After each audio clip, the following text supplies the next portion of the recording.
अरे भाई नहीं भाई, अरे रुक जा 2 मिनट बात कर रहा हूँ। हाँ बोल। अरे भाई 1-2 मिनट। अरे बोला ना, बात कर रहा हूँ, तुमको दिख नहीं रहा है? रुक जा। हाँ भाई प्लीज यार करवा दे यार। अरे एक नंबर भाई, एक नंबर आइटम आइटम सेटिंग करवा दे मेरी बस उससे एक बार। चल ठीक है ओके। बोल। आपका फोन कब से बिजी आ रहा है? हाँ भाभी लाइन पे बात करो।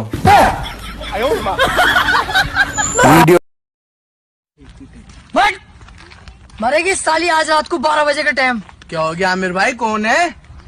अबे साला इतने काले लौंडे को तो चुम्मे दे रही है, हमसे कह रही है भैया हट जाइए जरा।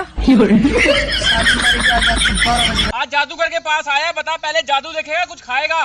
कुछ खाऊंगा। बता शक्करवारा खाएगा या मट्ठी? मट्ठी। बता इमली मीठी खाएगा या खट्टी? खट्टी। बता मट्टी खाएगा या टट्टी? टट्टी। टट्टी। हाँ टट्टी। जादूगर पागल है यार, टट्टी खिला रहा है। तेरी शक्ल से लग रहा है टट्टी खाने वाला। ओए कभी याद नहीं आती मेरी? आती है दीदी। भाई तुझे पता है मैं फ्यूचर देख सकता हूँ? है हर कुछ फेंक मत। अच्छा, और मैंने बता दिया कि अभी तेरे साथ थोड़ी देर में क्या होने वाला है, तो 1000 रुपए देने पड़ेंगे। ठीक है। ठीक है हाँ। अभी थोड़ी देर में तू मेरे पीछे भागने वाला है। कैसे? रुक